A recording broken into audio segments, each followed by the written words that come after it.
Welcome into the final show of, I guess it's kind of the conclusion of the 2024 NFL regular season, because we get to talk a little bit about some of the games from week 18, but we are dead set laser focused on the wild card round of the NFL playoffs. So good afternoon to everybody in the chat. Good morning if you guys are out on the West Coast. Hope that you guys are looking forward to the wild card round as much as we are. The NFL playoffs are here. The most wonderful time of the year. We've got a great setup here thanks to the college football playoffs. With regard to the next several nights here, we're going to have, obviously, Tuesday, we get a bye. Then Wednesday, we've got playoff night number one. Thursday, is it Wednesday we got the first playoff? Thursday, the first play. So Wednesday, another bye. So we got two nights that we get to prepare. Thursday, playoff game one. Friday, playoff game number one. Or playoff game number two. Then we move into the NFL playoffs. Saturday afternoon, Saturday night, Sunday triple header, and then Monday we got the last game there, the Minnesota Vikings traveling to Los Angeles because they lost to the Detroit Lions in a game that I had no expectation it was going to go anywhere close to that. That was one of the most crazy games that I saw of the season. Appropriate that it became the final game of the NFL season because it was a wild 2024 NFL season, a profitable one for us overall. We'll get into that. Week 18, not so much. Tough week 18. Sides and totals, great. Props, not so much. Relied a little bit too much on some of the player incentives. We'll talk about all of that when we recap our 2024 NFL season later on in the show. But welcome into the chat. Hope that we got some good feedback on the quality of our new streaming platform. As I mentioned before on Friday's show, last Friday, we pivoted to a new streaming platform. No glitches, great video quality. This is our new home moving forward. So hope that you guys like it. We're continuously making improvements. Happy to see you there. Exile once again. Good day, everyone. Like and subscribe if you guys are following us over on X. You seeing it stream live. We're going to be breaking down the 2024 NFL playoffs super wild card weekend. Are they still calling it that? I remember a couple of years ago, they started calling it the super wild card weekend. I don't know if they're still calling that now, but we got super wild card weekend on deck. We're going to be previewing all of those games. We're going to be talking about some of the coaching firings. We're going to be getting some of the best bets for the college football playoffs momentarily from Ryan McCrystal, our college football betting expert. So if you guys are following us over on X, it's going to be a pretty busy show, pretty informative show. I think there's going to be a lot you guys can take from it. Make sure, though, that you are subscribed over on YouTube as well, the Sharp Football Analysis channel. Subscribe there, like this episode. You can chat with us over there as well. Welcome, Eugene. Favorite NFL weekend coming up. So I once believed, and it was my firm belief, that the best NFL weekend of the year was the divisional round weekend because you had multiple teams with a bye. The best teams in each conference got the bye. Two best teams, they would then come back, play in the divisional round against teams that had to kind of scratch a claw their way in wild card weekend. I think that's changed, and you'd be foolish to believe and hold on to your priors with the divisional weekend is the best. I think this weekend is the best now.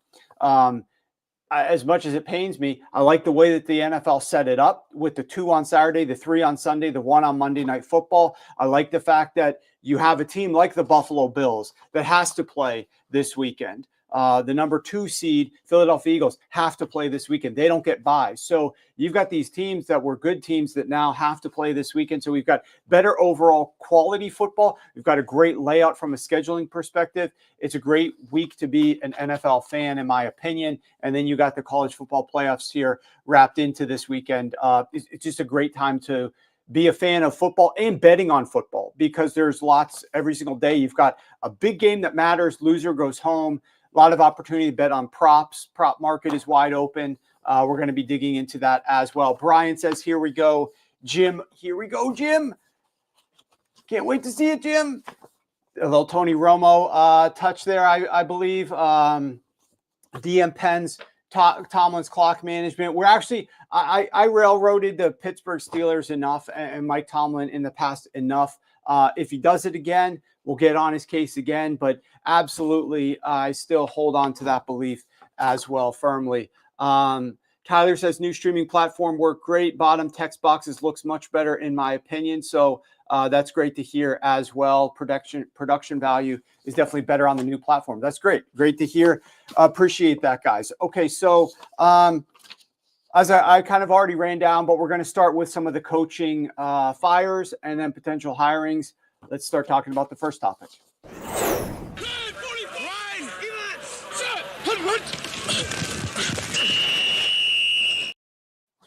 All right. Before we even get into coaches that were fired and hired and or potentially hired to coaching interviews, we're going to talk all about that. How dumb are NFL owners in general? This just goes to show you just because you have money does not make you smart. Just because you made money somewhere else does not mean you're going to be smart in another field. Just because your parents made money somewhere else does not mean that you as a child are going to be smart. And this is what the vast majority of NFL owners are. They're some of the most unintelligent, moronic people as it relates to the biggest investment that they have, the most public investment that they have, which are these NFL teams. I do not understand them. So first, I want to play the clip that I recorded last week talking about the necessity of these owners to rein in rogue coaches, to allow them to have opportunities to get better draft positions as we close out the NFL season. Play that clip. Coaches are potentially screwing their owners. And while we might like the thought of that, these owners really need to button up the ship a little bit here because some of these coaches are costing them millions. We had the New York Giants in the catbird seat heading into last week's game to get the number 1 overall pick. And they go out and they beat the Indianapolis Colts. And so now they fall down. I think that they're the 4th most likely team to get that number 1 overall pick. And if I'm ownership of any of these teams, it's easy for us to say, and I obviously heard the interviews that we saw from Bill Belichick talking to some other guys about how it's not a preseason game. You don't have infinite roster spots. You're still going to end up, even if you're trying to rest players and rest some of your starters, you're still going to end up having to work some of these guys into the lineup. And so even if you're a bad team, the losing record, you may have to do that as well. But I think a lot of this is really on the owners themselves. If they want to lose these games to get that number 1 overall pick, if they think that's valuable, which it is worth millions and millions of dollars, then they need to get there and figure out a solution with that head coach as to how they're going to coach to win the game. So if you're Brian Daboll and ownership comes into your office and says, we want that number 1 overall pick. You will be our head coach next year. If we lose the next 2 games to get the number 1 overall pick, we need to make sure we lose those 2 games. Guess what? Brian Daboll can still start Drew Lock and have Malik Neighbors out there, but he can call a bunch of run plays. He can get Malik Neighbors some receptions if they're trying to break the franchise record for receptions in a season. Because the Giants did not lose last week's game, the New England Patriots are here now in the catbird seat with a 78% chance to land the number 1 overall pick. Gerard Mayo goes in on January 1st to the press conference and says that they want to win this last game. Now, keep in mind, if the Patriots win this last game, they are not going to get the number 1 overall pick. So I'm sort of foreshadowing it. Let's start with the Giants. I do not understand why the New York Giants waited until after week 18 to announce that Brian Daboll and the GM are going to be retained. If you want the number 1, think about this. The Tennessee Titans now have the number 1 overall pick. The Tennessee Titans have their pick of any player in the draft. Obviously, they need a quarterback, so they're going to be going after a quarterback. But the hype and the passion around the fan base, knowing that they have the number 1 pick for the draft at the end of April, beginning of May, is going to be nonstop, just really pure and really excited from now until then. We're talking 4.5, 5 months that we get to be energized from a fan base that we get the number 1 overall pick. The Giants could have had that. If the idiotic owner simply went in there and said, Daboll, you're good, but don't win this last game. You better not win this last game or you may not be good at the end of the season. Make sure that these last 2 games, you take care of business so we get that number 1 overall pick. So you get the quarterback that you want, because it's been a while since Brian Daboll's worked with a quality quarterback. We're going to get you that quarterback that you want. You're going to be happy because you're going to have the first overall pick and your job is going to be safe. They did not do that. The New York Giants ownership, Mara, did not do that. He's a moron. Mara is a moron. Then you look at the New England Patriots. I have no idea what Robert Kraft is doing. Literally 30 minutes after the team loses that or wins the Week 18 game, meaningless Week 18 game against the Buffalo Bills, Gerard Mayo is being fired. What are we doing here? If we're firing him because we're mad that Gerard Mayo won that last game, how are we not talking to him beforehand and telling him he has to win that game? And if he loses this game, he has to lose the game. And if he loses it, we're going to keep him on board for the 2025 NFL season. And if we don't want to keep him on board, if we're planning on firing him anyways, then fire him before Week 18 and bring on somebody and tell him you've got a $500,000 or $1 million bonus if you lose Week 18. Quite simple. The guy could go out there and cost himself $1 million, but the team at least will get, if he chooses to win, and the team drops out of that number 1 overall pick, or the guy can go collect his bonus.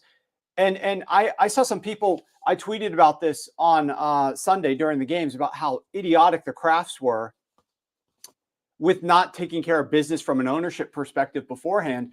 And I got some people coming into the comments talking about, well, what did you want Gerard Mayo to do? He pulled Drake May after the first series and put in Bazooka Joe Milton. As I mentioned on the clip and as I talked about last week, the players are like 40 to 50% of things. How you coach the players is the rest of it. If you're winning these games, you run it 3 times and you punt the ball. You punt the ball from plus territory. You try not to win games. You tell your quarterback not to pass the ball. I could easily go out there and lose a game if I want to as a coach with the 2007 New England Patriots. If they listen to my play calls and don't make any adjustments, we could lose games. It's not hard to lose games in the NFL. It's hard to win games. But if you want to lose a game, you can lose a game just by your play calling and your decision making as a coach. So this is on ownership. This is on ownership. The fans could get mad at Gerard Mayo for winning that last game and then getting fired. Get mad at the Crafts. You know, the Giants fan base could be really frustrated. Why the F did we retain Brian Daboll and why did he go out and win that game in Week 17? Get mad at the owner. We don't know what Daboll was under the assumption of. Maybe Daboll thought he needed to win these last couple of games to stay on board. But get mad at the owner. These owners are morons. They're costing themselves tons of money. Jacksonville Jaguars. Obviously, Doug Peterson needed to be on the way out, was gone. Well, before we get to that, Nick D says, is it Robert Kraft or Jonathan Kraft at this point? I say both of them. You see the press conference that Robert Kraft came out there and said, oh, Gerard Mayo needed more time. Like, I feel so bad. It's my fault. We shouldn't have had Gerard Mayo come in and coach at this point. He needed more time to learn. That just shows that you don't know how to interview your guys. It's another acknowledgement of your shortcomings in a very public manner. And I guess you could say that that's better than throwing Gerard Mayo under the bus. But to me, it just shows that you're an idiot. And, you know, I'm not going to. Kraft's won tons of Super Bowls, so it's hard to say he's a total idiot. But these are idiotic decisions that he is making.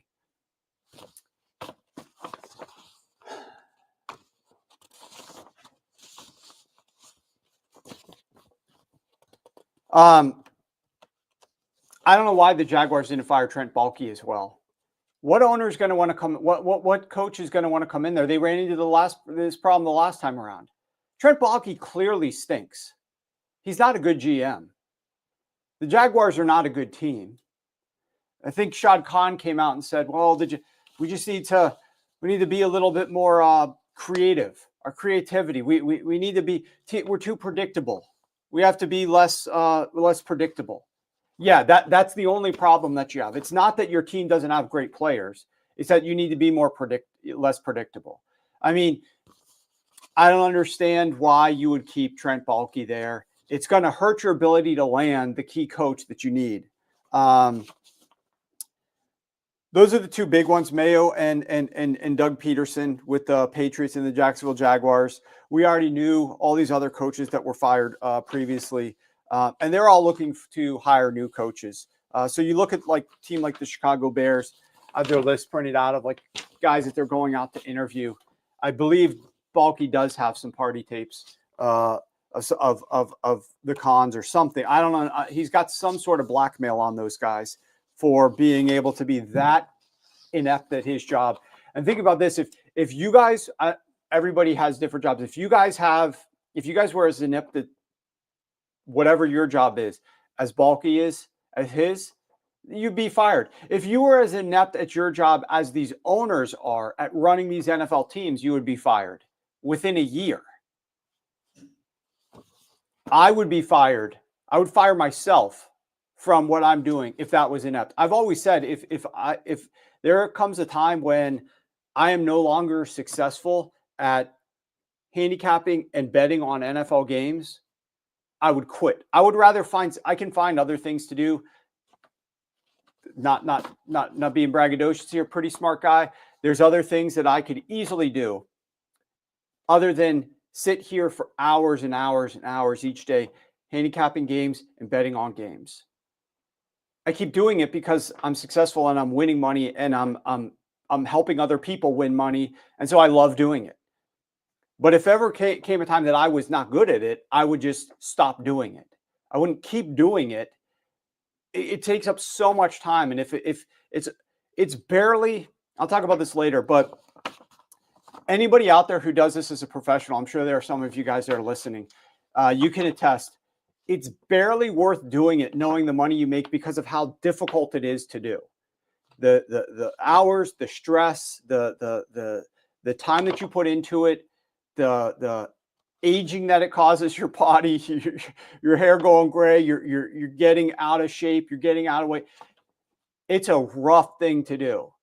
And the only reason you would possibly say that you should want to do this is because it's quite profitable to you. So if you can make that money, then that's the only reason you could do it. But if you're ever at a time where you're flipping coins for a year or two, or you're in fact losing money, I'm out. I'm doing something that I know I can contribute better to teams, to the public, in other avenues, to other companies. And I haven't had that yet, but I don't understand these owners that are so terrible at their job and they just refuse to hand the reins over to somebody so significantly more competent. There are a lot more people out there that could run this thing a lot better. It's interesting to see some third parties getting involved with some of these coach hirings and whatnot, but there are other people out there that would be far more capable of running these teams. The owners have the pocketbooks and that's it. Sit back with the pocketbooks. Let somebody else do everything.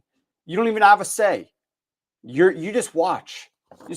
Watch. Give me 3 years, give me 5 years, and you sit there with your money and you watch us try to build a winner and you stay out of it. That's what more owners need to do, in my opinion. And their teams would be far more successful. I don't understand. Can you imagine these guys like Woody Johnson? I'm looking at the list of the coaches that the New York Jets are looking at. Play this clip. Play the clip from Rex Ryan. Play this. To be the next head coach of the Jets? Oh, 100%. Absolutely, I do. And the reason I think I'm going to get it is because I'm the best guy. And it ain't close. The thing that you have to do, you have to connect with your football team. You have to connect with your fan base. And the way they play, that's the most important thing. Not just the X's and O's and all that. Look, this Ben Johnson, I love him. I absolutely love him. But I'm a better candidate for this job than he would be. And we're interviewing Rex Ryan. First of all, did you guys hear that? I don't know if you could play back the last 10 seconds, but Rex Ryan goes, this guy, this Ben Johnson, he's got sounded like he's saying Bin Laden, Ben Johnson.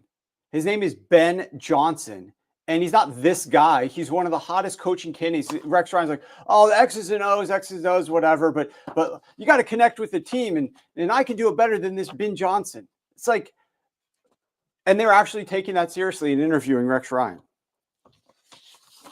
I mean, they're interviewing Matt Nagy. They're interviewing Bobby Slowick. These are guys that we know cannot do their own jobs effectively well enough.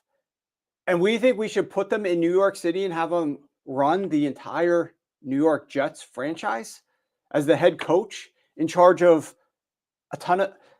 It makes no sense. What Woody Johnson must just have nothing to do. He just must love sitting there and talking to people and have no concept of time management. Time is of no value to him. If you're bringing in people like this, I'm looking at the list of people that different teams are bringing in. You know, the Chicago Bears, I laugh at a couple of these names, won't mention them all, but I personally think they need to go offense. They need to go with somebody who's going to connect with their quarterback. It's very important.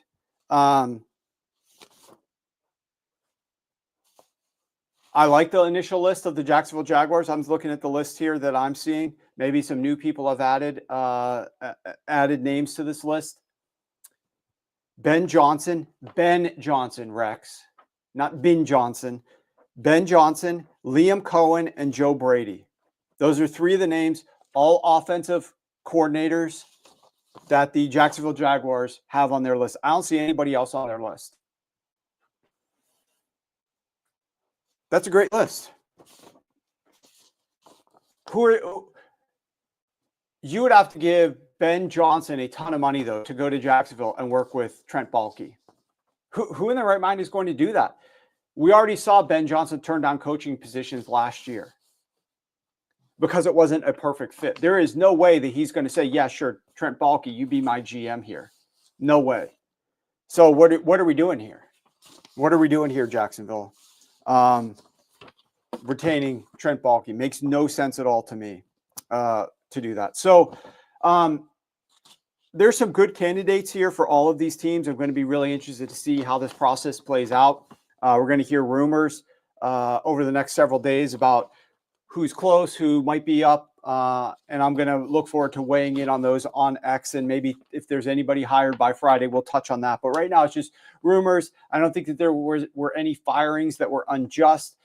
I would think that some more people maybe should have been fired. I totally understand Brian Daboll getting more time in New York, but it has to come with a new quarterback that he gets to work with, that he gets to pick.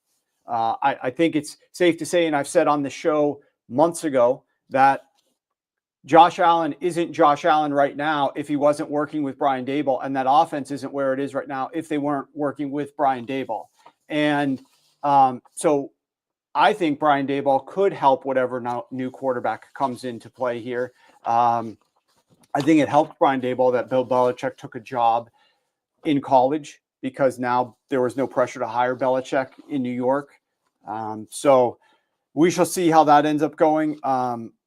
But there were probably another coach or two that maybe could have gotten fired. I'm interested to see who ends up getting hired and how things play out, and we'll opine on those when that comes down to that. Okay.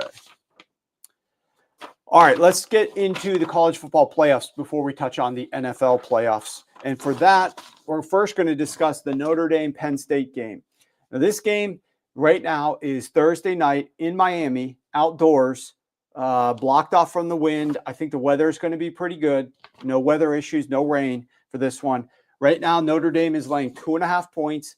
The total is sitting at 45.5. This total dropped yesterday from 46 down to as low as 44.5. Then this morning took some over money, went back up to 45 and 45.5 at some spots. So a little bit of a battle on the side here.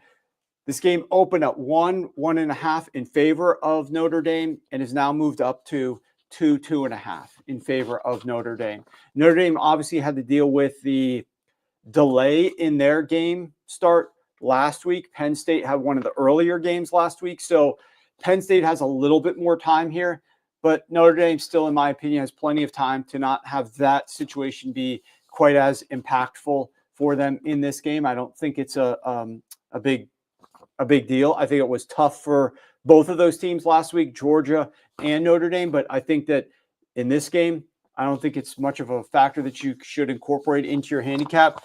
So speaking of handicaps, let's bring in our college football betting expert, Ryan McCrystal, and hear what he thinks the final score might be between Notre Dame and Penn State on Thursday night in Miami. The points with Penn State in this matchup, and it mostly has to do with Penn State's defense. Notre Dame is a power running team. They allow teams to stack the box against them at a pretty high rate, and it works because of the types of running backs that they have. But in the playoffs so far, they've been helped by the defenses that they have faced. Georgia only ranks 46th in yards per attempt allowed with a stacked box. Indiana ranked 78th. So that was a weakness for Indiana. Georgia kind of in the middle of the pack. And even then, they sort of had some success slowing down the Notre Dame running game. Penn State, however, with a stacked box, they rank 15th in the country, allowing just 3.5 yards per attempt. And they're probably even better than that because in this metric, there are certain teams who don't line up with the stacked box all that often, and so their numbers, some of the teams at the very top, are skewed by just short yard situations because they don't have a ton of attempts. This is truly one of the best defenses in the country with a stacked box because it's the way they prefer to play. It gets them into trouble in some matchups, but against a team like Notre Dame, they're going to be allowed to stack the box at a high rate, and defensive coordinator Tom Allen likes to play that style of football. He likes to use 3-4 and 4-3 formations a lot. So this is the perfect matchup for them in that respect. I do, however, want to point out, if you can force Penn State away from that, if you can force them to spread their defensive out and line up with light boxes, that's a weakness. They only rank 85th in yards per attempt allowed with 6 or fewer men in the box. It has been a problem for them in certain matchups. I don't think that will be the case against Notre Dame. Number one, obviously, they like to line up in heavy formations. They run the ball up the middle with their power running backs. That's the offense that works for them. Number two, I don't think Penn State is going to respect Riley Leonard and Notre Dame's ability to challenge them down the field often enough to need to keep 2 safeties back all the time. So even if they spread them out a little bit with 3 wide receivers, I think Penn State will be able to creep up one of their safeties into the box and protect against the run that way while still defending the spread offensive formation. So Notre Dame just doesn't have quite the right offense to spread Penn State out enough to create problems for them with their run defense. Now, I mentioned Riley Leonard. You do have to respect Riley Leonard in the run game. He was able to cause problems for Georgia last week. He had 91 rushing yards in that game, excluding sacks. So he is a threat in certain matchups. But again, Penn State's defense in this area, at least, is better than Georgia's. In terms of opponent-adjusted rushing yards allowed to quarterbacks, we've got to use opponent-adjusted stats in this metric because the quarterback you're facing obviously plays a huge role in the amount of yardage you're going to give up. So opponent-adjusted rushing yards allowed to quarterbacks, Georgia ranks 80th. Penn State ranks 17th. Huge disparity. That has been a giant weakness of Georgia this season. We saw it against Haynes King and Georgia Tech just a little over a month ago when Georgia Tech nearly pulled off that upset against them. That type of quarterback gave Georgia problems all season, so it was not a surprise to see Leonard have a big game. It would be a surprise to see him do the same thing to this Penn State defense, especially because he's not really one of those dynamic runners that just sort of no defense can contain. We have seen him slow down at times this season. In fact, we saw him slow down in the playoffs against Indiana. Against Indiana in that game, he only had 36 yards on 9 carries, excluding sacks. They bottled him up pretty good, and Indiana ranks 10th by that metric in terms of opponent-adjusted yards allowed to quarterbacks on the ground. So the right type of defense can contain Riley Leonard because he's more of a power runner. He's not a dynamic runner. So if you've got the second level defenders who can contain that type of player, you can have success. Now, against Indiana, obviously, Notre Dame dominated them on defense. They found other ways to win that game relatively easily. I think that Penn State is going to be able to move the ball. It's a much better offense and a much better well-rounded defense that Penn State has compared to Indiana. So I think ultimately Penn State is able to bottle up Notre Dame in the run game, both with their running backs and their quarterbacks. And if you take that away, I'm not sure Notre Dame has anything left on offense. So I think the Penn State defense really dominates this game, creates a relatively low-scoring game. And in the battle of the quarterbacks in a low-scoring game, if someone has to make a play late, give me Drew Aller all day. So I think Penn State ekes this one out in a close, low-scoring game. I like Penn State to advance the national championship game. All right, so there you go. Ryan McCrystal is making one Ray Summerland, who is our site editor and a massive Penn State fan, very happy because he believes that Penn State is going to pull the outright upset over the Fighting Irish and advance to the national championship game. So that's Thursday night's best bet from Ryan McCrystal. Now, Friday night, we've got a game in Jerry's World in AT&T Stadium, the quote-unquote Cotton Bowl. is the Ohio State Buckeyes taking on the Texas Longhorns. Now, the Ohio State Buckeyes opened as a heavy favorite of 4.5 points, has been bet up to as high as 6. I'm actually seeing a book out in Vegas right now. This morning moved to 6.5. That seems pretty rich, but Ohio State laying 6 at most spots. There's a couple 5.5s out there. I see DK still has a 5.5, but out in Vegas at 6, and one spot has moved to 6.5. Ryan from Ohio, let's see what he thinks. The Ohio State Buckeyes against the Texas Longhorns. Let's get his pick. The points and taking Ohio State to win pretty easily in the Cotton Bowl. It probably doesn't get as out of hand as the previous 2 games because Texas does have a pretty good defense. But I do think Ohio State ends up winning this game relatively easily because they're just playing at such an elite level on both sides of the ball. And I'll highlight a few specific areas.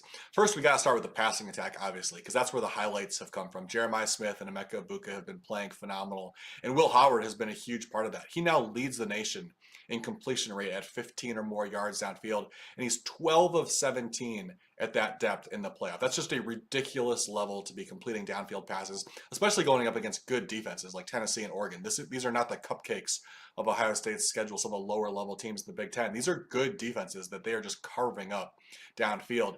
And I think Texas isn't going to provide much more of a challenge because that has been one of the relative weaknesses of the Texas defense. On throws 15 or more yards downfield, Texas ranks 62nd in completion rate allowed. So this has been a very good Texas defense across the board, but this has been one of the areas that if you can protect your quarterback, you can attack the secondary downfield. And now, speaking of protecting the quarterback, I do also want to highlight Ohio State's offensive line because that is really the unit that has maybe gone under discussed over the past couple of weeks in terms of how they've been playing. Obviously, this was the biggest concern for Ohio State entering the playoffs. They lost left tackle Josh Simmons to an injury in that first Oregon game back in October. Then they lost center Seth McLaughlin to an injury. He ended up winning the Remington Award as the nation's best center. Simmons is a likely first-round pick in the upcoming NFL draft. Those are 2 huge losses on the offensive line, and there were concerns. I think one of the reasons why they didn't throw the ball more often in that Michigan game was they were worried about being able to protect Will Howard in that matchup. Well, they kind of threw caution to the wind with the rate that they've been throwing, and it's worked out. And it hasn't even just worked out to like a decent level, which is what you would hope for. They've been dominant in the offensive line. They allowed a 16% pressure rate against Tennessee. They allowed a 22% pressure rate against Oregon. Those are 2 of the 3 lowest pressure rates allowed by any team in the playoffs so far. Both of those defenses have been generating pressure at a rate of 33% or higher against everybody else. So those are truly dominant performances from the offensive line. I think in those weeks of practice leading up to the playoffs, they obviously figured things out, got people more comfortable playing in different positions as they've had to reshuffle some guys on the offensive line during the season. I think that extra practice really helped them out in terms of getting that offensive line to play as a unit, gel together, because it has been the best unit of all the teams in the playoffs so far, which we absolutely would not have expected a month ago. I also want to talk about Ohio State's defense because obviously the offense has gotten plenty of love over the past couple of weeks for the performances they've had, but the defense has been equally dominant. And I want to specifically talk about how they've been suffocating teams on early downs because I think that's one area where they're going to gain an advantage.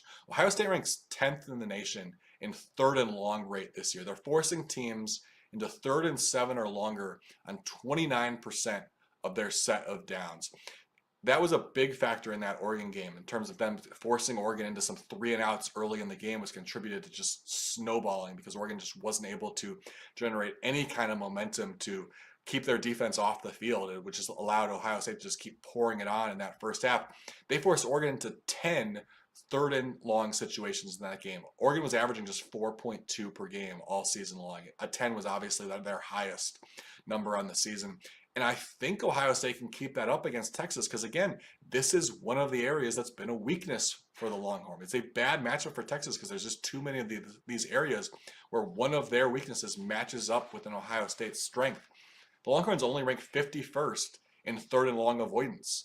So you've got an Ohio State defense that is just dominating on early downs and forcing teams in these tough down and distance situations. And Texas hasn't been very good at avoiding those spots to begin with. So this has the potential to snowball on Texas exactly the same way it did against Oregon if they're not able to keep their offense on the field and just give their defense a breather, because Ohio State's offense, you're not going to stop them. It's not going to be a low-scoring game. The defense is going to get worn out at times. The offense has to avoid these third and long situations for Texas to stand a chance, and I'm not so sure they're going to do it. So I think Ohio State ends up winning this game relatively easily. As I said, probably not a blowout to this extreme that we saw in their first two games, because I do have a little more respect for Texas's defense than the other two that they have faced overall. But I do think Ohio State's offense just puts too many points on the board and ends up pulling away in the second half and advancing to the national championship game. All right, there you go. So Ryan gives you the Ohio State Buckeyes winning semi-comfortably, sound like covering the spread. You could get his full official write-up and pick up on sharpfootballanalysis.com in probably a day or two. I don't know exactly when Ray's going to be publishing it, but my guess would be sometime later today or tomorrow morning. You'll have a detailed analysis from Ryan McCrystal with a pick, his prediction for this national semifinal game. But if Ryan is accurate here with the Penn State, Ohio State, you have a battle of the states. These two teams, these two states share a common border there between Ohio and Pennsylvania. So that would be the national championship game in college football if Ryan is indeed correct with his expectations. But if you do want to follow along with his pick, make sure you check out sharpfootballanalysis.com in probably 24 hours, and you're going to be able to get the detailed write-up for that.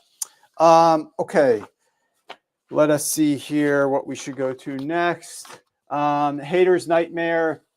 Either James, I'm reading some of the comments, which reminds me, if you guys want to comment, go over to the YouTube, hit us up over there, Sharp Football Analysis. We're streaming live over there. Haters Nightmare, either James Franklin or Notre Dame in the title game. I think it's going to be interesting. If Ryan is correct, you've got two coaches there who've been known, Ryan Day, James Franklin, to cost their teams some of the bigger games. And so these teams, the good part is they've had some experience winning key games in the postseason. So maybe they're lubed up and feeling good about, it's not quite as a shock, that one-off shock that, and before they even had the semifinals, when the Final Four got announced and then the championship, it was just, the best team voted, boom, the best team goes to the championship game. And it's like this one-off, I got to win this game. And some of these guys would not show up. But here, I do think it helps to game plan for some of those games that you have to win in order to get to the next one. So we'll see if it's helped James Franklin or Ryan Day with some of their aggression, some of their decision-making, etc. But that could be the matchup for the national championship game. All right. Let's get into a quick season recap, and then we're going to preview the NFL playoff games. We've got 6 of them. Cannot wait to break these down with you guys briefly. So let's bring up a quick season recap. Let's start with the futures. I've been talking about this for the last couple of weeks. So if you were betting these, you were making money off of them if these bets won. If you weren't betting these, you were following along, living hopefully vicariously in a positive way rather than a hater, and you've got better things to do with your time than to hope somebody's bets aren't winning that you don't place as your own. But here we go. This is the 2024 team futures that we placed preseason. Ended up turning out really well for us. As you can see here, the only one that is yet to be decided was the Kansas City Chiefs to win the AFC at plus 350. That was a long shot that we took. What went wrong for us in the last week of the season in this graphic was primarily that the Tampa Bay Buccaneers made the playoffs. So that cost us just over a unit, factoring in the juice there. We did hit the Patriots, though, getting the number 1 overall draft pick, if that, depending on how your book is grading that out. They tied with other people for the worst record. But that was a long shot, only 0.2 units risked on that. Most of this stuff on this one was decided before week 18. So let's get to the player futures. And here we ended up having the one that really went against us that last week was DeAndre Swift. He got his 6th rushing touchdown. So that cost us on week 18 He was sitting at 5 prior to getting his 6th against the Green Bay Packers. Did it factor into that the Packers were down Christian Watson and down Love at quarterback and were playing some backups in those spots? Probably, and that's just the way it goes. If they have more time of possession, are putting up more points, you're getting less running from the Chicago Bears, you're getting less possession there. So that obviously was bad. But what was great was that Drake May was there for one series, then got yanked. So we win the Drake May passing yards under on this one, and we won that. Ended up skating by there probably by about 100 yards. So that was a really, really close one. So overall, team futures 8-3 right now, 73%. Player futures 9-5, 64%. And so now let's recap our full season football to date. So like I mentioned before, week 18, a down week. I didn't give any longest bets. The one that I liked that we gave to subs, we talked about that, obviously was Jahmyr Gibbs, but I was pretty glad that we didn't end up doing the longest bets. From a props perspective, probably my worst props week of the year, week 18. That should not be surprising to anybody with how sporadic and erratic week 18 tends to be. And you got guys that seemingly, some of them care a ton about setting their incentives and breaking those marks, like Mike Evans did at the end of that game, which was awesome to see. We did not bet that prop. And people who bet it a little bit late lost because he didn't get enough yards. But we didn't do anything with that one. But from him to get those yards at the very end of the game, to get that ball back late and to be able to get that completion was outstanding, was excellent. We'll talk momentarily. There's a hangover with the team trying to get this goal for him, and now they have to go play a playoff game on Sunday evening. But regardless of that, that was fun to see him get that. Then you got a guy like Kyler Murray, who I did bet his rushing yards over, and he seemingly didn't care about getting the incentive for that, which was odd to see. So that was just an example of, like, even guys with incentives, some of them couldn't get them based on game flow. Some of them seemed like they chose not to get them, like they were either like too cool for school. They didn't want to make it seem like they were trying to get it so much. We also had one of the worst beats. Yeah, I agree, Tyler. Kyler could not have cared less. One of the worst beats was Juwan Johnson for the San Francisco 49ers.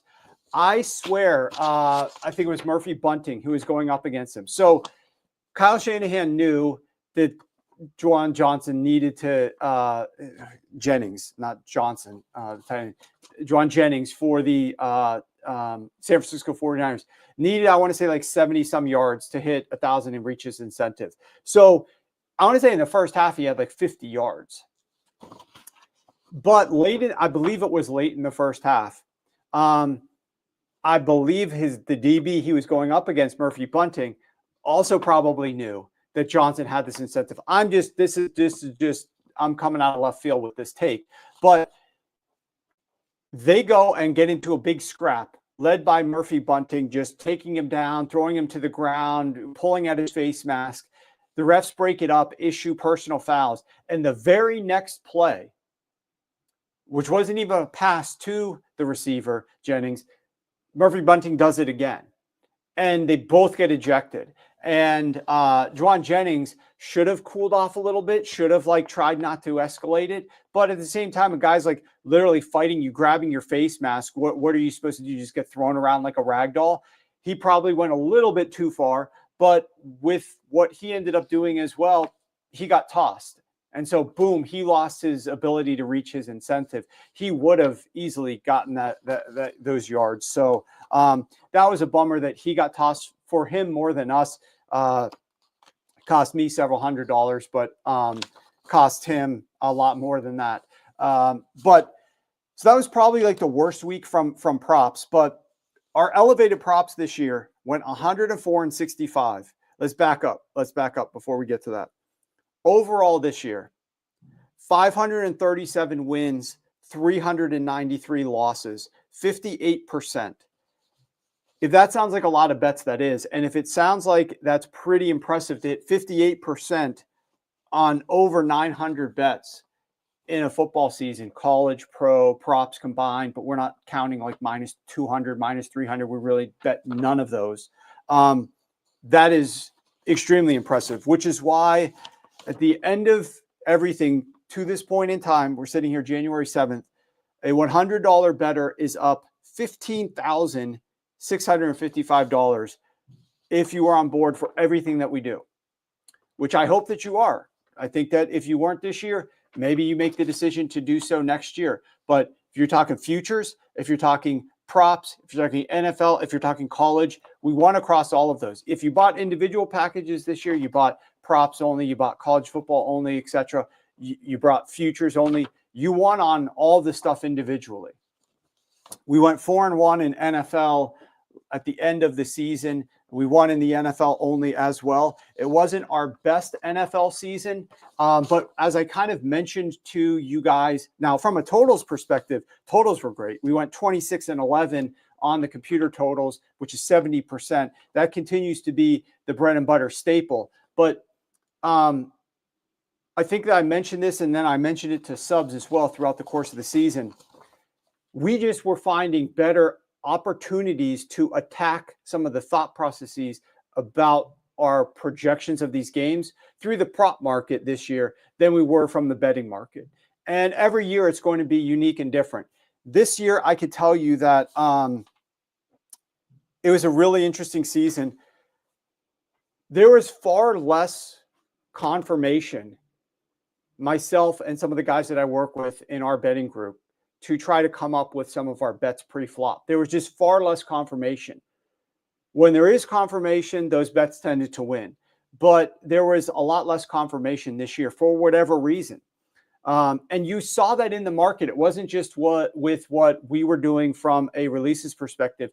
You saw that in the marketplace as it relates to, and our producer just threw up here, even if you guys gave us nothing from a client perspective and just were following along on this show, we went 22-10 on the props that we gave out from me at the end of the show, the longest yard props, finished the season 69% there.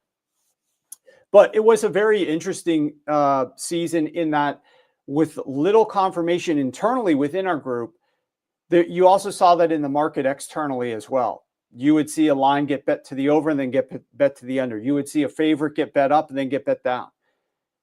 Almost any game that moved a point and a half will come back the other direction at some point in time.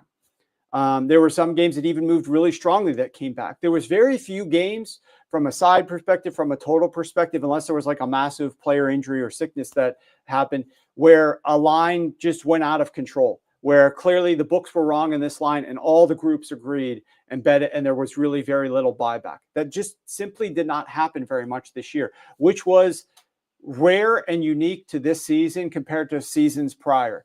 And it made it very difficult for a lot of groups to win from a sides and totals perspective, which is why part of the reason we pivoted very strongly to the prop market to find edges on the prop market that we liked. And we spent a lot more of the thought process. If you like divide up a pie, let's say the pie is like how many hours you spend handicapping and coming up with the bets that you want to make or give to clients in this case as well.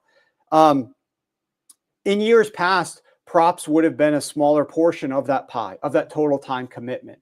But this year spent a lot more time working on props because of the edges and the ability to win in that regard, which would then help me make more money and you guys make more money. And so that's what I did. I devoted more of my time to that marketplace because it was more profitable for us this year. And the results showed. $100 better up 15,655. Even if you take out futures, $100 better is up 13,438 this year. And a lot of that was props. And a lot of that was because I was spending more time on that because it was an edge.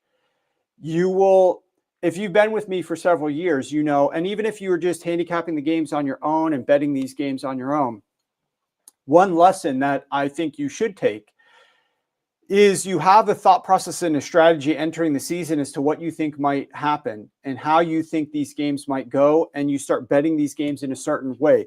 I personally spend months researching in the off season. I write that book back there, 500 plus pages. I share that book with you guys, and it helps us crush futures. For several years, we've done great in futures. And so if you do nothing at all, getting the book and getting the futures is going to set you up really strongly for the upcoming football season. Very low bar, low threshold of what you might want to do next year to just get involved is get the book and get the futures. But those two, all that work in the off season, this is why you lift all them weights, as they say.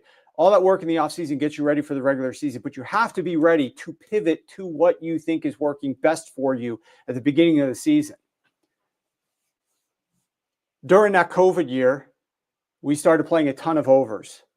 Once we found out about the crowd noise and how it was not impacting the road offenses and how road teams were able to score more points, have less pressure on those quarterbacks, and we started betting accordingly, cleaned up.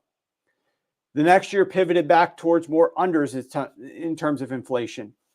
We've also done years where we pivoted more towards, I remember last season, not the 2024 season, but the 2023 season. It was a lot of favorites and a lot of unders, and the games were not very competitive. And you would have teams build a 17-0 lead, and then they sat on the ball doing very little, and the opposing team couldn't do much to compete with them. And it was just, I remember writing an article like through week 10. It was the most favorites that we've ever had. It was the most unders that we've ever had. The football was boring. People were complaining about it. We were complaining to the refs about like some of the things that they were calling more of that they weren't aware of. Then they made some adjustments. And after I wrote that article and published that article and talked about it on large platforms, and other even larger platforms cited it as research, we did see some changes in the way the officials were officiating the games, and the season ended a lot better, and the games were higher scoring, and they got more competitive, and it was a better product on TV because of how the refs were calling some of these games a little bit differently. But after several weeks of seeing some of the bets that we were placing in 2023 season not go quite the way that we wanted them to, we made some adjustments. In this case, we started betting on some certain team totals in the first half that we liked as a better way to help define how we thought these games would play out. And so we made a big pivot to that. Every single year, and then in 2024, it was totals were great, but also let's get some edges here in the prop market that we have, where we were crushing in the prop market. So every year you're going to find something is a little bit different, and you should focus on the things that you are having the most success with, because it is a market. You got odds makers, they're getting smarter. You got other groups coming into the market, they're getting smarter too. You have to try to figure out ways so that your stuff can continue to have success. And we don't rest, we don't take days off, we don't sleep until we do that. And that's one of the reasons that we've had so much success here year in, year out. And this year was our most profitable year on record. So with that said, giving you like a recap on our futures, as well as how the season went, as well as some ideas for you for upcoming years, and ways that you can potentially make money yourself. Have to mention that we are running a massive sale. And just as a frame of reference, $100 better is up $15,655 this year.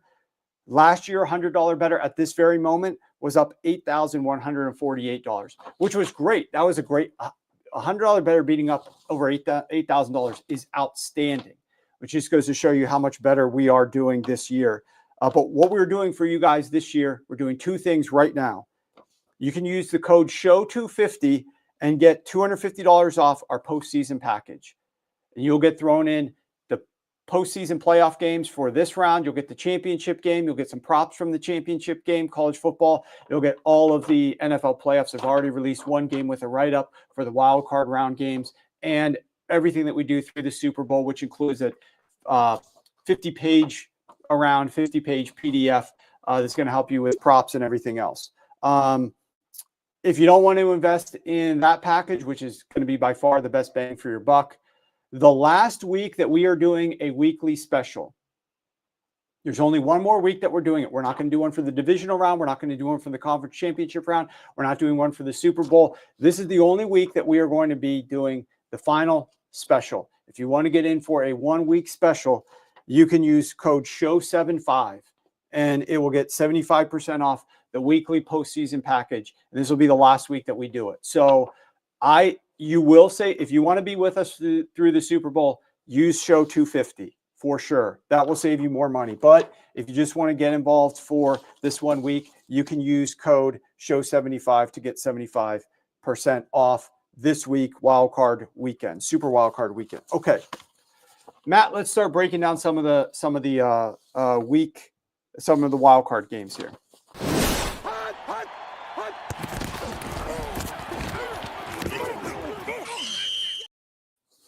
Okay, we're going to go in. See, I have everything organized by rotation order, which wasn't the way that they loaded up the games, but let's go by the board and the rotation order. Let's see. Exile, I want to go back to a couple of comments here. I'm seeing I'll take plus 80 units profits every year forever. Trust me, the best year that we have had, and I absolutely would as well. I agree, team totals week to week. Stayed off sides and game totals more than usual. So game totals were good for me, but sides were a little bit more tricky this season. And there was far less of that confirmation with the people that I work with from a sides perspective. So sides, the volume was lower and the results were worse than in years past. And Nick says props were great, and I don't disagree there. Props were the bread and butter for us this year. Okay, Los Angeles Chargers and the Houston Texans. Like I said, I got my paperwork all over the place here because my games. And just so you guys know, from like a what do I do week 18 and how do I focus? And you know, always learning and sharing stuff on the fly here with how results have gone. I spent a good amount of time during week 18 focused on the wild card games. I predicted the matchups, and I was right with all of them. But I predicted all of the matchups ahead of time. And then I started working on them. Like my sheet that I create here with my tabs and all of these pages of, you know, hard to flip through this because it's stapled, but all these pages and pages of pictures and notes and things that I'm analyzing here. These, what is it, 30 plus pages here. I had already done this middle of last week based on the matchups I was expecting to see and some of the games that I thought we were going to get in the wild card round. I had already run my computer models to predict the totals. I had already done a lot of legwork on injuries, on weather. And then I take this and I condense it into notes on all of these things so I can recall them better, incorporate it better in my handicap, share it with the people that I work with a lot easier. So who knows, maybe my focus on these wild card games last week took away from and sort of inevitably caused us to not have quite as much success on props to close out the season in week 18. I'm not quite sure. But bottom line is great season. That's in the past. Focused on the playoffs right now. And I've already got a lot of work done, and I did a lot of work on this starting last week, and it helped that these matchups were exactly the same as I was expecting them to be. So when you talk about the Chargers at the Houston Texans, right now the Los Angeles Chargers, this is the first game of the week. It's 4:30 Eastern time on Saturday afternoon. The Chargers are laying 3 points, most spots, consensus line 3 points in Houston against the Houston Texans, and the total has been bet down from an opener of around 44, 43.5 down to 42.5. I can't say I disagree with that move on the total. There wasn't a ton of value there, but certainly that was a direction that I had been looking and not really from a full game perspective I'm looking at anymore because just not enough of a margin there. You also have questions as to like what exactly are the LA Chargers, primarily on the defensive side of the ball. How good is this Chargers team? The one thing I will say is that this is, from a Chargers perspective, that offense and Justin Herbert, they are better versus cover 3, and that is what they're going to be seeing a lot of from the Houston Texans, who run a lot of cover 3. The Chargers don't really have a lot of opportunity, in my opinion, in this game. We saw Quentin Johnston go ridiculous, go berserk in his last game out. The Houston Texans are much better stopping deeper passes. I don't know that we're going to see Quentin Johnston have a game like he closed out Week 18 with. But on the other side of the ball, the Chargers have been really good against deep passes themselves. They're a top 7 defense against passes.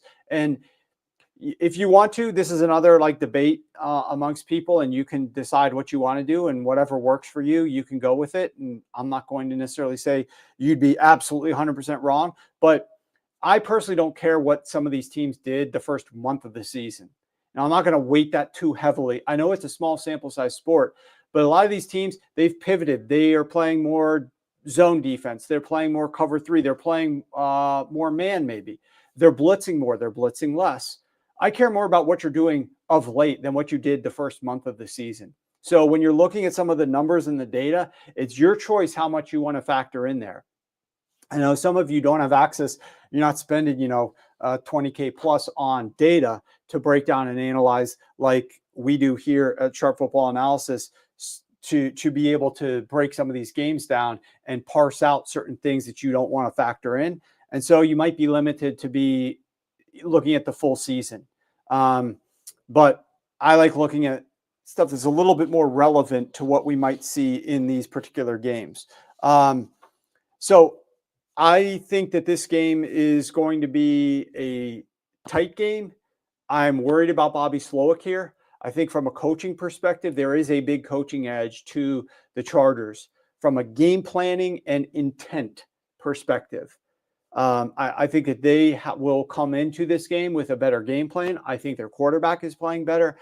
That's why you're seeing them favored by 3 points here. That night game, you guys, if you guys want to pop off in the comments at all on some of your opinions on some of these games, feel free to do it over on YouTube. And I'll try to get to some of your questions as well. Let's go to the Pittsburgh Steelers at Baltimore Ravens. That's the nightcap game. Saturday Night Football. This total has been bet down from 46 down to 43.5, 43. The Baltimore Ravens have been bet up from 9.5 to 10. The Baltimore Ravens may be without Zay Flowers. I think it's probably more likely that he does not play than he does.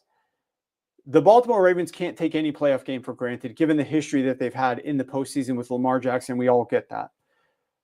But clearly, you're big. You got to win this game and get it in the bank. But you have to also think about next week. You're going to be playing the Buffalo Bills in Buffalo. If you don't have Zay Flowers for that game, good luck. Now, you're going to run into a very different defense in Buffalo. I don't want to look too far ahead, but Buffalo plays a far more zone-based defense. And a guy like Rashard Bateman, or I don't know if they're going to get Aguilar back or who they're going to end up playing there at the wide receiver position, those guys are better against zone. So I do feel a little bit better there. What makes this game interesting for the Ravens is that if they are without Zay Flowers, the Pittsburgh Steelers' rate of man coverage that they use against the Baltimore Ravens is massive. The Pittsburgh Steelers, since week 9, so we're talking almost about 10 weeks now, last half of the season, they are using more man coverage than 29 other teams in the league. There's only 2 teams that are using more man coverage than the Pittsburgh Steelers defense since week 9. And they up that rate against the Baltimore Ravens whenever they play. They played more man coverage than average in the first meeting that the Pittsburgh Steelers won 18-16 on a field goal fest. And they play more man coverage, even more so in that second meeting that they ended up losing. But in that second meeting, Zay Flowers went berserk on them, put up 100 yards receiving. None of the other receivers basically did anything, which you could say makes sense because they were running for over 100 yards with Derrick Henry. The issue is those other receivers do not really beat man coverage. At least they haven't this year. They've been horrific against man coverage. And so if you're down Zay Flowers, who is good against man coverage, and now you have to go to Bateman or Aguilar or whoever else they throw up there, this is really going to be a Mark Andrews game. This is going to be an Isaiah Likely game, and this is going to be a run the ball game. for the Baltimore Ravens. I don't know that you're going to have these other guys. You're still going to target them a little bit, but I don't know that you're going to have a lot of success in doing so. We'll see if they can beat the Steelers defense. The Steelers might be getting a little bit healthier in the secondary. But the Steelers are just off the tracks. They're off the rails right now, particularly on the offensive side of the football. I don't understand what they've been trying to do, but more so since they've gotten Russ, they've been living on third down variants. They'll run the ball on early downs a little bit, and then they'll set themselves or throw a really short pass and set themselves up for third down. And then they'll hope that Russ can convert. And earlier on, when they just got Russ there, starting these games against the Jets and the next week, and then they had a bye and next couple of games, they were hitting on some of those plays, those smash plays to George Pickens, and they were having a lot of things go their way on those high variance third downs. It hasn't gone their way of late. Those high variance third downs have not been working out. Now, you could say, and I do agree, you're going up against who do they play? The Philadelphia Eagles, then the Baltimore Ravens, then the Kansas City Chiefs. And one thing, I don't think we're going to see this again next year because Christmas isn't going to fall on a Wednesday. But what was very clear was the worst teams on those Christmas Day games were by far worse. Like, it amplified, it magnified how much worse they were. You saw the Houston Texans go up against Baltimore Ravens. What was that, like a 30-2 final score? And you saw the Pittsburgh Steelers get destroyed by the Kansas City Chiefs. I don't necessarily think that that's reflective of the Texans or the Pittsburgh Steelers. I just think that when you put these teams in these 3 games in 10 days positions, and you got the better quarterback and the better coaching staff on one side of the field, you got the worst quarterback and the worst coaching staff on the other, getting ready for a game in 5 days and then following that up with getting ready for a game in 3 days, it's going to be a challenge, a massive challenge. And it's magnified with that short rest. And so I think that's something for us to learn from in the future. If there are more teams that are going to be dealing with similar rest in 3 and 10, that third game, the favorites. Go for the favorites, alt spread the favorites, because these teams with the worst quarterbacks who are underdogs with the worst coaching staff, there's no way they're going to figure it out how to get a game plan and implement it to take on one of those better teams in such short time. It's the way that Thursday Night Football worked for so many years in the NFL. It was always the favorites just covering at ridiculous rates on Thursday Night Football because especially a road dog traveling on that short week, trying to come up with a game plan against your opponent, you're outmanned, you're outcoached, you're outrested because those teams are playing at home. It makes it challenging for a road dog on a Thursday, and this was just amplifying that even further. That being said, we do have similar rest here for both of these teams. They played last Saturday, so they're playing again on Saturday. And it's 2 teams that know each other extremely well. The Baltimore Ravens have made some adjustments with their deployment of Kyle Hamilton. And I think it's going to be interesting to see how Lamar Jackson approaches this game, what the Ravens do if they are fortunate enough to be leading in this game, and how this one goes. But certainly we have seen one-way money to the over and the to the under and the Baltimore Ravens to this point. Okay, now we go to the Sunday games, which are going to be 3 entertaining and exciting games and hopefully competitive games, which the point spreads indicate that many of them will be. Let's first start with the game that has the largest point spread, and that will be the Denver Broncos at the Buffalo Bills. You got Sean Payton, who's obviously a veteran coach, played in a lot of playoff games and big games, going on the road to take on Sean McDermott, who also has coached in a lot of them, but the quarterback situation here is night and day different. Josh Allen has played in these games. He's won these games. He knows what is needed and required in these games. He's playing at home. The situation is not going to be too big for him. How will Sean McDermott try to create a deer in headlights situation for Bo Nix? How will Sean McDermott try to limit what Bo Nix is able to do on the ground with his legs, because we know that Bo Nix has been tucking and running a fair amount? How will they be able to minimize the run game and some of those bigger explosive plays? And one thing that we know about the Denver Broncos, and clients know that I mentioned this a while ago, is this is a team and an offense, and specifically Bo Nix, night and day different, pressure versus no pressure. This team, he got so much better after like the first 6 weeks of the season, and Sean Payton made some tweaks to the offense and some adjustments to help Bo Nix when he wasn't under pressure, both in getting rid of the ball so you're not under pressure as much, but more primarily how to have success against the defense. And the quarterback in the passing game made leaps and bounds progress when he wasn't under pressure. But when he was under pressure, this offense really did not improve very much from the early part of the season to the mid part of the season. Bo Nix struggles massively under pressure. The good news for him is that Buffalo, at least of late, last half of the season, gets pressure at a slightly below average rate. They're not like Carolina Panthers. They're not like, I'll see if I could pull it up here. Let's see, defensive pressure versus havoc rate. Here we go. So I don't know if y'all can see this on the screen. If you've been listening and not looking at the screen, I suggest you check out the screen right now. But since week 9, here's the Buffalo Bills. Defensive pressure rate. These are the teams that get the most pressure.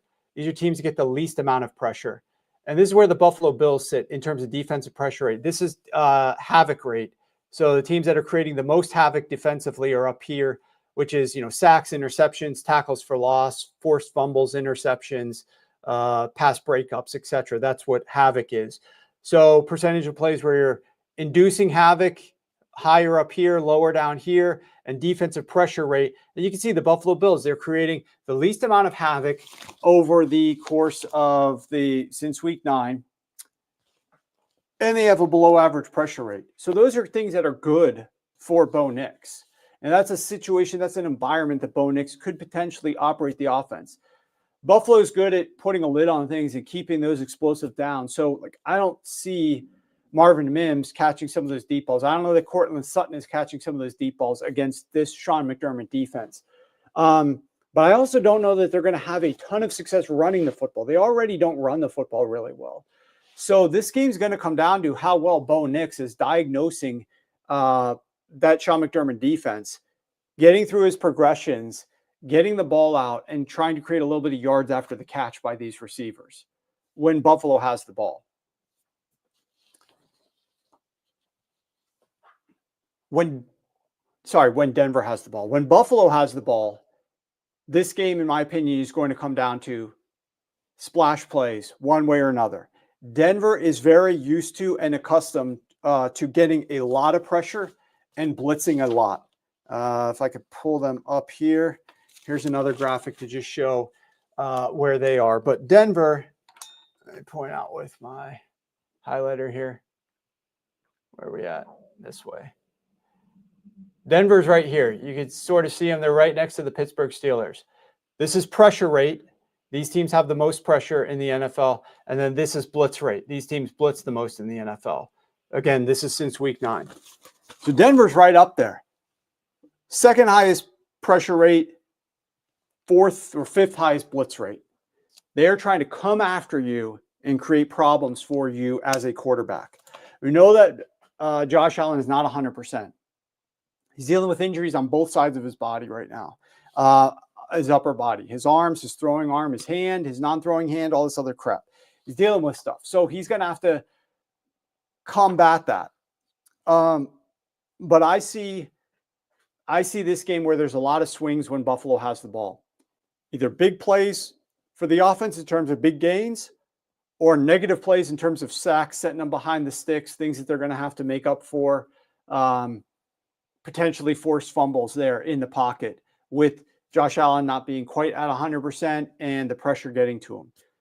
We know turnovers play a big role in postseason performance. So it'll be interesting to see how the Denver Broncos and Buffalo Bills match up. But those are some of the things that I'm looking for when I'm analyzing that particular matchup. Okay. Now we've got the Green Bay Packers and the Philadelphia Eagles. And the Green Bay Packers are catching 4.5 points Total is sitting at 45.5. This total has come down from 47, 46.5 down to 45.5. Line opened around Philly -4. Took some Philly money, went higher, came back down a little bit lower. It looks like it's taking a touch more Philly money as we're speaking right now based on the odds screen. Green Bay throws short often. And you guys know I've been pretty critical about Matt LaFleur and this Green Bay coaching staff.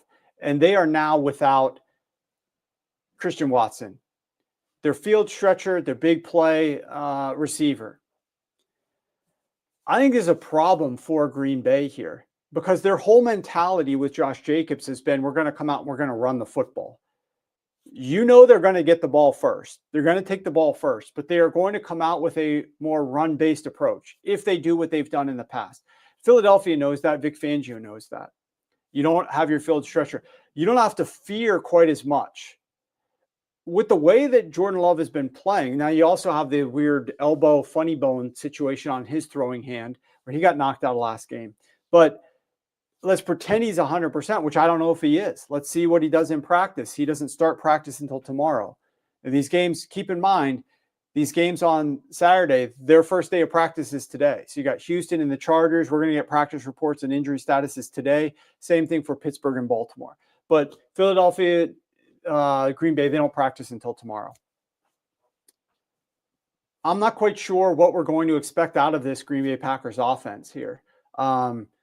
When they last played the defense of the Philadelphia Eagles, it was week 1. Vic Fangio's defense was not the same as what it is right now. We all said after that game, it takes a little bit of time for defenders to get comfortable playing a Vic Fangio style defense, to learning what their roles and responsibilities are, for him to learn the players, for him to put the players in the best position based upon their skills. Vic Fangio tinkers, he tweaks. He sees what is working on his defense and what this guy's doing a little bit better, and then he makes some adjustments. So that defense is always improving. Year 2 is usually better than year 1. Week 18 is usually better than week 1. And so it's natural for us to see that this defense is improving and is looking a lot better. And now you're going up against the Green Bay Packers, who have been running the ball at the highest rate of any team in the NFL. Now is without their deep threat wide receiver. There's a lot of impediments to overcome for this Green Bay Packers offensive staff here. And I'm really interested to see what they're going to be doing. LaFleur is turning into LaFraud. Exile said, I've been all over the map, justifiably so, I think, on Matt LaFleur. I've been high on him, then I was low on him. Then I turned a corner when he made those adjustments last season. I wrote a lot. I published some material and articles about what the Packers offense needed to do midway through last season. They end up making those adjustments. The offense ends up taking off. They start asking for the ball to start games, start building a lead. They start coming out more aggressively from a passing perspective, getting Jordan Love into a groove. And then the only thing they sort of carried over this year was taking the ball. But they're now relying more on the run game, not on the pass game. I just don't know where they're going to come here. So then you got the other side of the ball. We're getting to that SKJR. You've got how much of the factor is Hurts concussion plus layoff, and it is a factor for sure. One thing, though, in breaking down this matchup when Philadelphia has the football, they use slightly above average rates of 11 personnel. They need to come out here, in my opinion, and use a lot more 11 personnel than they've been using. Their receivers are healthy, but the Green Bay Packers have massive splits defensively based upon how many wide receivers are on the field. These numbers are pretty glaring and they're pretty shocking, and it's been this way all year, not just like week 9 onward. But this run defense of the Green Bay Packers is number 2 defending runs from multi-tight end sets. Number 2. So 12 personnel, 13 personnel. They're number 2 defending runs from heavier personnel groupings. Number 2. They are number 32 in defending runs from 11 personnel. You spread this defense with 3 wide receivers. They literally move from the second best run defense to the NFL's worst run defense.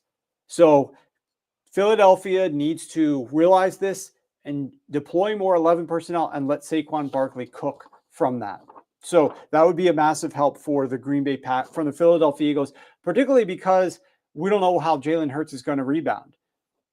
We do know that there is data to show that a quarterback who dealt with a concussion, especially a little bit of a longer layoff, comes back not at 100% from a yards per attempt or completion rate, efficiency overall perspective. They don't come back and play as if nothing happened. There is a slight decrease, downgrade in their production and efficiency. So if the Eagles want to minimize that, they want to minimize how much they're asking Jalen Hurts to do. And if they can run the ball more from 11 personnel and have much more success than running the ball from 12 personnel, then they should absolutely lean into that. This is a rematch game from week 1 of the season down in Brazil. Then you got Sunday Night Football, Washington Commanders at Tampa Bay Buccaneers. This line right now is Tampa Bay -3. Open at 2.5 at some spots, got bet up very quickly to 3, got bet through the 3 to 3.5, took some Washington money at 3.5, is back down to 3. The total is about where it opened. I saw some early numbers at 49.5, pretty much widely open at 50.5, and we're still sitting right around 50.5, although I'm seeing one of the sharpest books out there at a line that's off of others. So if you care about some sharp books and them being indicators of future movement, or at least indicators of sharp bets coming in and they respecting those sharp bets to move numbers that are slightly off market, the 2 that have moved from an NFL perspective in the last 4 hours, maybe 5 hours, they are sitting at 50 on the total of the Washington Commanders Tampa Bay game, when the rest of the market pretty much is at 50.5. So they took a bet and chose to respect that on the under and drop their line down to 50. They are looking for over money at this moment on the Washington Commanders Tampa Bay Buccaneers game out at Circa. And they also are only the second book on my screen that has a 43 in the Steelers-Ravens game. The only other book that has a 43 right now is Pinnacle, which is obviously one of the sharpest books in the world. And they put a 43 up there yesterday, and they are still sitting at 43 today. So they've been saying, we took some solid money towards the under. We won a 43. We're happy if somebody comes back and bets us at 43 to the over. We'd rather be an off market. And so when you've got a book that's really sharp and has a different number, now it's still very early in the week and limits aren't massive. So it's not like the way that these games absolutely 100% are going to go. But it is notable when you have a book that is extremely sharp and is on a key number like a 43, and the rest of the world is at 43.5, that they're sitting there at 43 for since yesterday, or in this case, since today, with Circa yesterday, since Pinnacle. And the same is true with Circa taking and putting the Washington Commanders down at 50. Now, 50 is not a key number, not like 43 is for totals, but they're at 50. So there's not been a lot of movement on the total, especially since 50 is not really a key number. And there hasn't been a lot of movement in the side. We're still relatively where we started, although there's been a little bit of back and forth tinkering, and I bet it stays right around this 3. These two teams met earlier this year, also in week 1, and very different Jaden Daniels week 1 than we are right now in the wild card round. This is going to be an interesting game, though, because both of these teams looked bad last week offensively. And Cliff Kingsbury's been relatively erratic offensively with the Washington Commanders. One week, it looks okay. The next week, it looks like Cliff has gotten figured out. Cliff isn't bringing anything innovative here. Cliff is getting a little bit stagnant. And we haven't seen that consistency from them. You're going up against a Tampa Bay team that has been pretty good against the run. And Brian Robinson, aside from that one anomaly game, I don't know if it was against the Saints, it was against the Titans. They just came out and ran the ball all over against the Titans. I don't know how much we're going to get out of the run game of the Washington Commanders and Brian Robinson in this spot. Now, Austin Eckler is back. That's going to help Jaden Daniels with the short passing game. But I just am curious to see how much Washington is able to run the football. Now, if they're trailing, it's not going to matter as much. But if they want to try to win this game, they can't just have Jaden Daniels drop back nonstop. But if they're not going to get anything out of that run game against Todd Bowles' run defense here, the Tampa Bay Buccaneers, I do wonder how then predictable, how much pressure comes on Jaden Daniels himself in this spot. I also wonder about Baker Mayfield and this passing attack of the Tampa Bay Buccaneers. Washington blitzes a lot. It could be a potential problem. Baker has big splits, blitz versus not blitzed. He does drop off when he is blitzed. So that's going to be interesting. Washington has a top 7 blitz rate, as does Tampa Bay. So you're going to get a lot of aggression from Dan Quinn and Todd Bowles here with their defenses blitzing these opposing quarterbacks. I'm also very curious about Baker versus the cover 3 that Washington's going to deploy. Washington plays the 4th most cover 3 down the stretch.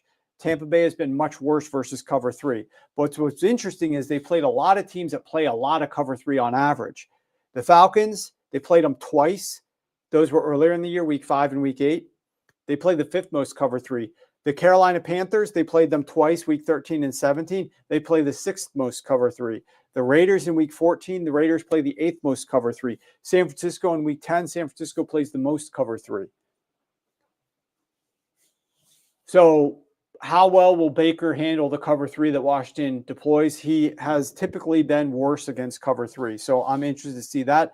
And then last but not least here in this game is, on this side of the ball at least, is this whole pursuit of the record for Mike Evans. He's really the only primary key receiver. You've got some other auxiliary guys that you can work in and involve. But I do not think that Washington is going to have their services of their number 1 cover corner that they traded to acquire from New Orleans Saints, which have been an absolute great matchup to see here. I don't believe that he is going to be available to Washington. I think he logged 3 straight DNPs last week. He's missed a couple of weeks now. If he's back and if he's playing, that's going to be a great matchup against Mike Evans. But Mike Evans is their tank at the receiver position. And if you can't get passing to Mike Evans and you're being confused a little bit with the cover 3, I do wonder how Dan Quinn's going to handle here. Yes, Lattimore, Nick, thank you. Slipped my mind. It's not in my notes here. So I just think that game is going to be a fascinating game. I could really see 1 or 2 plays flipping that entire game, the perspective of that entire game completely. So I'm really looking forward to that game Sunday night. And then you got the last game of the week, Minnesota versus LA. This is another super fun game. The line is really low, indicating that we're going to get a great game here. Minnesota is favored by 1.5 points over the LA Rams in LA, and the total is sitting at 47. We're seeing a couple spots move to 46.5, a little bit of under money come in on the marketplace here. A lot of familiarity. Obviously here we've got LaFleur and the Green Bay. Sorry, Matt. We've got Sean McVay and guys from that staff coaching in Minnesota, KOC. Familiarity is definitely here in this game. Sam Darnold looked like he was seeing ghosts when he was being pressured off of those blitzes, but we know that Sam Darnold is poor against blitzes. The LA Rams do not blitz anywhere close to what the Detroit Lions blitz. If you look here on this graphic, I'll just show you real quick. Once again, blitz rate is up here on the y-axis. Here's the Detroit Lions, one of the highest blitz rates in the NFL. Here's the Rams down here. So they're one of the lower blitz rate teams in the NFL from a blitz rate perspective. but they still are getting and improving their pressure rate a little bit. It doesn't look it on here, but if you look a little bit closer at the last several weeks, barring last week where they didn't play their guys, their pressure rate has been pretty solid.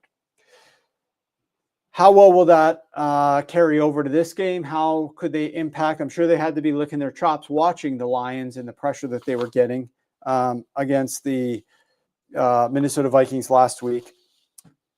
I think play action could be important here. The reason that the Vikings did not have as much success passing, aside from Sam Darnold seeing ghosts and not throwing the ball well, is because they weren't using much play action because he was under pressure so much. And so much of their passing attack needs play action in order to work. Let's see if I got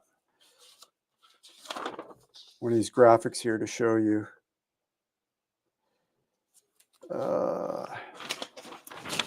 This one doesn't paint the full picture, but it paints some of the picture here.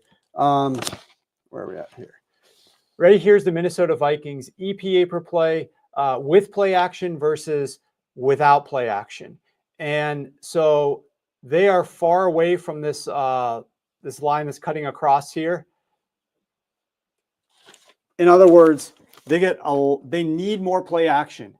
Their passing game, the EPA per attempt overall, from a passing perspective that an offense generates, more of it comes from play action for the Minnesota Vikings than for most other teams. So they need to be able to pass the ball with play action, and they just could not get that done last week against the Detroit Lions with that blitzing and the pressure.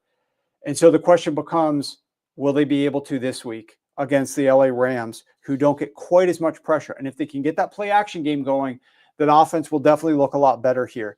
These two teams met in very similar situation earlier this year. So we do have a number of rematch games from earlier this year where the LA Rams were off of a game against the Detroit Lions that they lost. Sorry, the Minnesota Vikings were off of a game against the Detroit Lions that they lost, went out to LA and lost that game 30-20 against the LA Rams. That was a brutal rest situation, though, for the Minnesota Vikings, playing on a Thursday night football game off of that big game against the Detroit Lions. Tough spot. They're not going to be in nearly the tough spot that they are here, but they did play the last game of the week on Sunday night. They have the one extra day, but the Rams are playing at home, and they didn't play their starters the last game out. So they've gotten a little bit of extra time to rest up here. We are going to be breaking these games down in even, I don't want to say greater detail. We spent a lot of time here going over these games, but we'll be breaking these games down with a little bit more actionable takeaways for you on our show on Friday. So in just a few days from now, we'll be live at noon Eastern time, Friday, right here, same spot. If you're watching us live on X, make sure you go over to YouTube and subscribe to the Sharp Football Analysis channel there. Set your alerts. We'll be live noon Eastern on Friday, breaking down these games with Pam Maldonado, myself, Joe Gibbs, our ref analyst. We'll be breaking down some of our predictions and expectations for a great weekend of football. The only thing that we'll have prior to that will be this first playoff game, Notre Dame versus Penn State. But we will still Friday night be able to watch the Ohio State-Texas game. Then we got the Saturday afternoon NFL playoff games for the wild card round. We got football all Sunday. It's also a lot easier to watch these games when there's standalone games, right? It's hard from a viewing perspective watching these games week 18 when there's so many games occurring at once. I did want to show you one thing that I went out and did. We talk about, I'm just pulling back the curtain a little bit on doing what I do professionally, what this lifestyle entails. Win or lose in your seasons, I think all of us are really happy once we get to this point in time. It is very challenging handicapping 16 games max a week and trying to win at a high level like we do. It's just such a brain drain. Physically, it wears on you. And so when you get to this point in time where you can focus on 6 games this week and then 4 games next week and then 2 games and then 1 game, it's just such a relief. It feels great, especially when all your futures are cashing in, increasing your bank account, and you had a great year overall. But one of the things I did, we were expecting about 7 to 10 inches of snow here where I live on the East Coast. And so I went out and got a snowblower. I posted this picture on X the other day of my snowblower. And I just want to mention to you guys that I got a lot of comments on this. And I was basically posting this and asking, does anybody have any tips for how to use this sucker? Being that I've borrowed snowblowers before, never used one of my own, did a little bit of research, got this one. I decided to get battery powered. And I understand that a lot of people out there do not like battery powered equipment like this. I have a gas powered mower, or I had a gas powered mower. I had a gas powered blower. I had a gas powered generator, backup generator. But I will tell you, I am not the best with like cleaning out the carburetor, things like that. I'm sure that shocks you, knowing that I sit here staring at odd screens all day, that I don't also have, massive calluses built up from doing hours and hours of work in the garage, getting oil and grease all over my hands. But I'm not the best at rebuilding carburetors and things like that. Might happen if you're not on top of your maintenance schedule from a gas perspective and cleaning it out and changing it out and putting in the stabilizer, which I did a good job of putting in the stabilizer. But when you got equipment like a snowblower or like a backup generator that you don't use seasonally, like you might use it, some years you won't need to use it, I just am not the best with it. So I went with the battery power. But the biggest complaint that people gave me was, should have gotten gas. It's much more powerful. It's much better.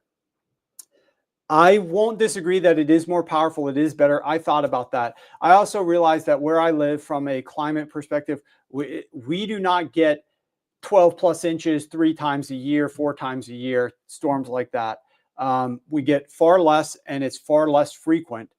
But I needed something. So here's what we ended up with. If you guys want to check out the results of this, go ahead and play the video.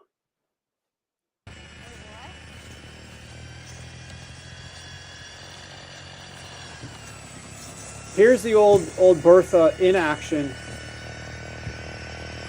yesterday, taking care of business. And as you can see, it ended up doing a pretty darn good job.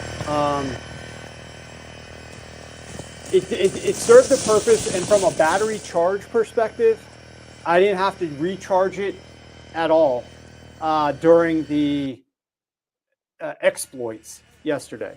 Did not have to recharge it once. Actually had 1 out of like 5 or 6 bars by the time I finished what I was planning on doing. And I was out there for a couple of hours yesterday afternoon. I'm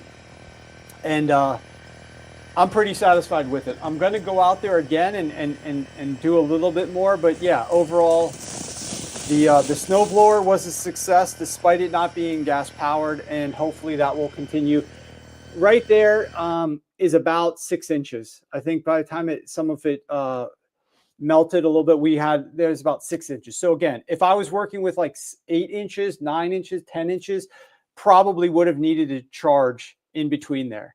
But we got the job done without a problem. So yeah, now is back to focusing on a few games. We got some props that are coming out and dropping on the marketplace. So we're going to be working on props. We've started thinking about a postseason show for you guys. And my producer doesn't know this, but I was working with some of my guys in a brainstorming session yesterday afternoon. We've got an outstanding concept for a special Super Bowl show that we're going to be looking to pitch to some people and then maybe implement here for you guys. So I hope you're already looking ahead towards the Super Bowl. Also, just so you know, it hasn't been announced yet to subscribers, but if you are on board with us for any type of postseason subscription, be it weekly or through the Super Bowl, just as a one-off buy it up front package, we are going to be doing another giveaway where we're going to be giving away $4,000 in prizes. We have a giveaway going for the college football playoffs that we ran earlier, and that still obviously has a lot left to be decided because the semifinal games have to occur as well as the championship. But anybody who is on board for any type of package whatsoever for the NFL playoff package will be automatically entered to do a pick 'em, where you're just picking from an ATS perspective every single game from now through the Super Bowl, and whoever gets the most correct will pay out like the top 10 entries. You'll get upwards of $4,000 in cash and prizes for the winners there. So you don't have to do anything special except for enter the contest once we send you the link, other than buy the subscription. So just as a reminder, if you are interested in getting on board, use code SHOW250 to get $250 off the postseason package through the Super Bowl. If you don't want to get on board through the Super Bowl, which would save you the most money, I think it would be wise. But if you don't want to do that, that's fine. Use code SHOW75 off of a weekly package. That'll get 75% off this 1 week through Sunday for the wild card round. So your choice, do what you want to do there. But we'll be back with you guys on Friday to break down the wild card game, share some more bets. Really looking forward to it. Hope that everybody is staying warm out there. It's cold as crap outside here. And we'll be looking forward to seeing you guys Friday at noon Eastern. Thank you, and we'll see you then.